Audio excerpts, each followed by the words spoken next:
眼前这辆出了大事故的尼桑 GT-R 是铁柱花了34000美刀买到的。从视频的展示情况来看，车子的事故非常的严重，整个车头几乎都没了，看着似乎撞击到了发动机，真不知道铁柱有什么样的信心，他才敢买的。不过幸运的是，车子其他的部位看着还很不错，基本上没有太大的损伤。这应该是正面撞击的事故车，就连前方的导轨都被撞得弯曲了。这样严重的损伤也不难预测到，里面的安全气囊应该都保不住了。不过进入驾驶室时，情况看起来还不错，内部的磨损情况并不严重。要知道，这可是一辆2017年的车子，能保存到现在这样属实很是不错了。而车子损坏的零件也都被铁柱拿了回来，虽然这些零件基本上都不能用了，但还是可以拆卸一些小部件做备用的。铁柱在这堆零件中翻找了一番后，却发现了一个大的问题，整个气管上缺少了很多的螺栓，眼前的只是缺少螺栓的几个位置，甚至上面的气管垫片都缺失了，这让铁柱内心瞬间提了起来。难道第一次购买就遇到大坑了吗？这可是铁柱一直以来的梦想，从小就希望拥有一辆帅气的 GT-R， 直到前段时间才终于遇到了这台车，竞拍的价格也正好在承受范围之内，所以才高价将其竞拍了回来。本以为这次只是维修一个前嘴一套，可现在的这个情况可能要严重的很多。如果发动机也要进行大修的话，那后果是不可想象的。为了彻底的解除眼前的疑惑，铁柱迫不及待将上面的气管卸了下来，要检查一下这里是否存在问题。铁柱在细心的擦拭检查过后，没有发现什么糟糕的情况，只是缺少了一些燃油软管，这让他一直提着的心稍微平静了一些。接着铁柱就开车去了趟洛杉矶，开了7个多小时的车，拉回了一堆二手的零件。这里有一整套的前嘴套件、散热器和冷凝器，甚至还有一根全新的燃油软管接头。现在他迫不及待地连接上软管，再把气管安装上去，这样就可以尝试启动，看一下发动机是否存在问题。等铁柱将其安装好后，就火速的来到驾驶室内尝试启动车子。可这一切好像是和铁柱作对一样，启动的车子竟然一点反应都没有，这让铁柱的内心沉到了谷底，整个晚上都没有睡踏实。打了一晚上的电话才知道，有可能是车子发生事故时被锁了，所以铁柱就拿着仪器操作了一番。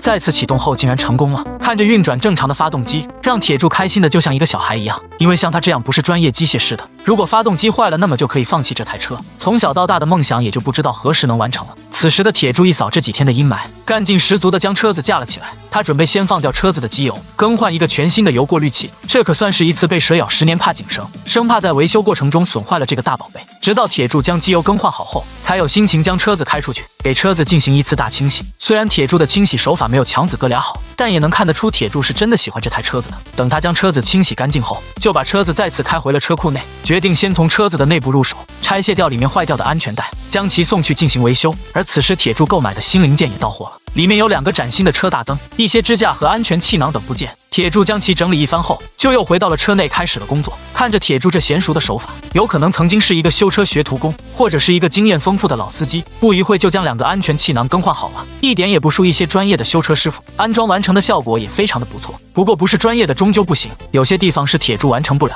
所以他就将车子开上了拖车，将其送到了朋友的专业的修车厂，准备在这里修复车子前弯曲的导轨。他们将车子推到了工作台上，插不上手的铁柱只有将框架先组装起来，师傅则开始修复弯曲的导轨。他先重新焊接了一番，这样能更好的完成拉伸工作。当师傅用卷尺量了一下尺寸后，就开始拉车子另一侧的导轨。看着这专业的工具，要比强子的好的可不止一点，工作起来也顺手了好多。等师傅拉了一下对角后，就给上面喷上了一层防锈漆，这时他们就可以开始预装了。经常看我视频的朋友都会知道，这其实只是一次简单的试装，为的就是检查一下安装上去的套件缝隙是否合适，这也是修复前端钣金的必要一步。等这些都检查没问题后，就可以开始接下来的工作了。可是铁柱还得将车子送回自己的车库，此时的车库前已经收到了一个包裹，里面是一些管子和空气过滤器，这些是车子事故后缺失的，所以铁柱也为其购买了一套全新的。虽然没有之前碳纤维的好，但也完全是可以用的。等他将其都安装好后，准备启动一下车子，看一看进气的效果怎么样。可没想到启动竟然又一次失败了。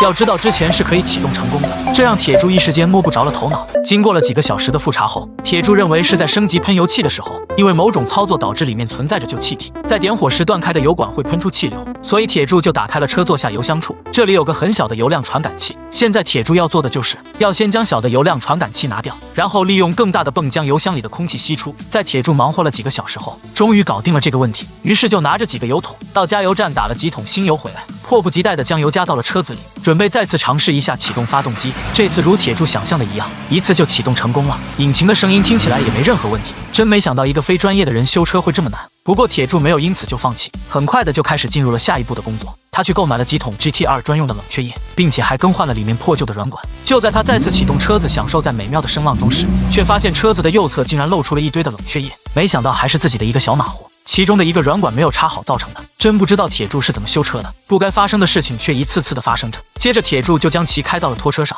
将其送到了朋友的修车厂，让朋友对破旧的零件修补，然后喷漆。而他自己也没有闲着，开始检查车子每一处，把不好的零件都换掉。这让铁柱也明白有些东西是不能糊弄的。这次不但更换新的零件，还从朋友那学到了不少的修车经验，让铁柱少走了不少的弯路，很快就将车子存在的弊端都找了出来。等铁柱把这些问题都解决完成后，油漆师傅也完成了喷漆前的准备工作。他们先用塑料布将整个车子罩了起来，只将该喷漆的地方露了出来，然后师傅就调制了一桶纯黑色的油漆，将其喷到了车子上。这时我们也看得出来，铁柱这次还是比较节省的，就连前唇都没有全部喷漆，油漆只喷了可以看到的地方，看不到的是一点都没有喷涂。真不知道防锈这块他要怎么处理。等第一遍的底漆完成后，他们又重新用牛皮纸包裹了一下车身，这样的包裹要比塑料布好很多，不会有渗漆的情况发生。正所谓磨刀不误砍柴工，好的准备工作对接下来的喷漆而言，那是事半功倍的。师傅总共给车子喷了3遍的面漆，2遍清漆，整个喷漆工作花费了1个多星期的时间，喷出来的效果是相当的不错，闪亮的恨不得能照出人的影子。铁柱对此也非常的满意，给师傅付完款后就将车子带回了家里，看着自己心爱的宝贝就要完成了，此时他的内心是非常兴奋的，所以早已按耐不住内心的躁动，快速的将剩余的零件组装到了车上。这次在组装的过程中没有发生任何问题，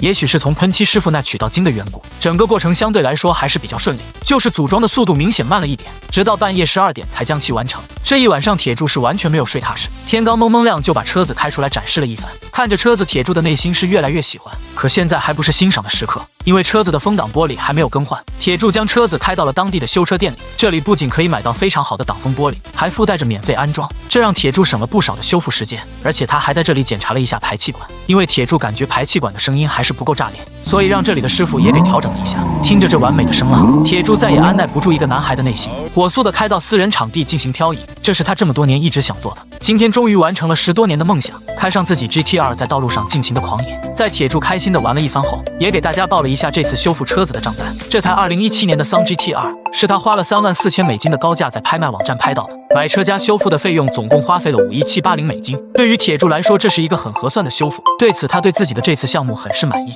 而且最后还不忘了给车子做了一个大保健。下面我们就一起欣赏一下铁柱的节奏。